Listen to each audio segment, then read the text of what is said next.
Jadi gini Pak Haji. Pak Haji makan ya? Ya. Saya tuh kemarin sempat beberapa video saya lihat petani-petani di Malaysia Pak Haji. Ya. Petani-petani di Malaysia ini dalam setiap wawancara di YouTube mereka itu saya lihat ada kata-kata support dari pemerintah, bibit dari pemerintah. Ya, dan campur tangan pemerintah sampai mereka merasa bahwa pemerintah mereka cukup memperhatikan para petani sehingga mereka kayaknya betul-betul bangga dengan pertanian mereka yang didukung oleh pemerintah daerahnya gitu ya.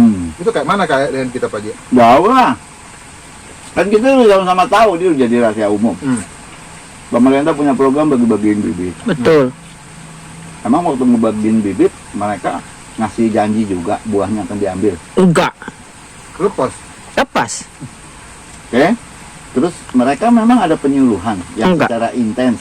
Sebenarnya kan kita juga bisa melakukan apa yang Malaysia lakukan dengan swastanisasi.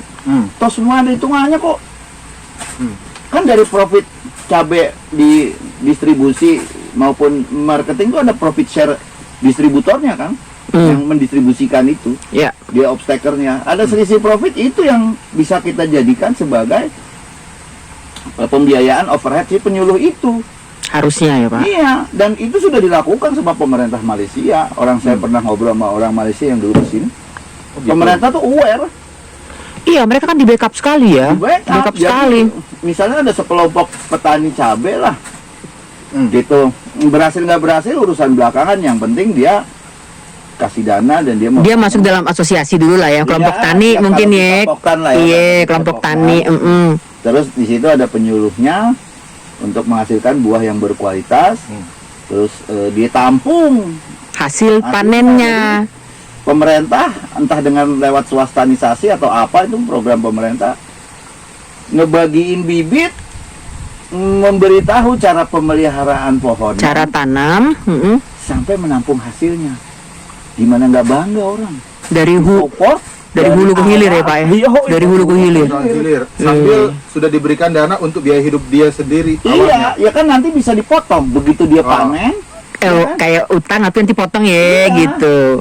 Ya wajar lah kalau misalnya pemerintah ngasih potongan berapa persen gitu ya, bunga bank lah ya Pak. Ya nggak iyalah, wajar lah ya Pak, wajar lah. Selama masih profitabilitas kan kenapa enggak gitu loh, masih dapat profit gitu Yang loh. penting petani itu bergerak dulu, jalan dulu, ya kan? Itu semua akan menaikkan income per kapita. Iya. GNP dia akan naik. Iya Nggak benar. usah pakai BLT-an.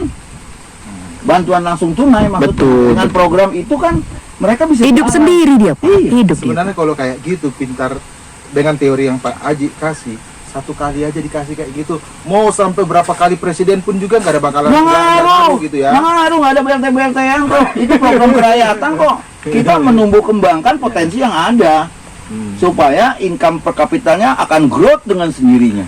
Tapi Pak Haji, sekarang kan di Indonesia belum ada kayak begitu ya. Ya. Kita jangan nyerah ya, jangan putus asa ya. Oh, kalau kita kan udah jalan juga di Garut.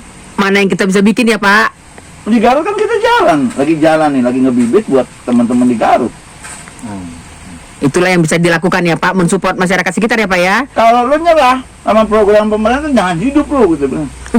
Iya dong. Iya benar Kan benar. kita mesti kreatif. Iya benar benar benar. Gak mungkin pemerintah nanggung pangan seluruh orang Indonesia. Iya, Nggak mungkin betul. kalau kita nggak kreatif. Kalau kita terbantu dengan sendirinya, toh GNP kita kan naik. Naik betul. Nggak perlu ada BLT. Tetap semangat petani Iya, kalau Indonesia. BLT naik, emang kita pikirin, kan naik juga semuanya tuh. Iya benar. Nah, loh, iya. Tapi kalau GNP-nya udah oke, grassroots-nya udah oke gitu ya, dengan tadi income per kapita. Di Garut itu kan ada sewa alpukat tuh, 1 pohon 1 juta. Tengkulak ya Pak. Mengkulak. Hmm. Banyak tanah nganggur di sana. Sudah ada datanya, jadi ini akan jadi tambahan income nih kalau ngikutin tema yang ada di Zoom ini, gitu kan ya. Sementara nih saya dapat informasi di Garut itu Pak, ada 1 pohon, dia dengan buah yang bagus tuh dikontrak Pak, sekitar 1 juta per pohon per tahun oleh Tengkulak ya. Memang buahnya bagusnya standar ya Pak, avokat mentega. Dia 1 juta Pak dikontrak tuh sama Tengkulak. Kalau 1 hektar dia punya lahan nganggur ditanam 200 dengan jarak 10x10, ya dia punya income tuh 200 juta per tahun. Dibagi 12 ya more than 15 million lah, 15 juta dia punya income. Artinya kan ini pendapatan kapital per orangnya tuh akan naik gitu loh dengan sendirinya. Nggak perlu nunggu bantuan BLT gitu Pak, maksud saya Pak.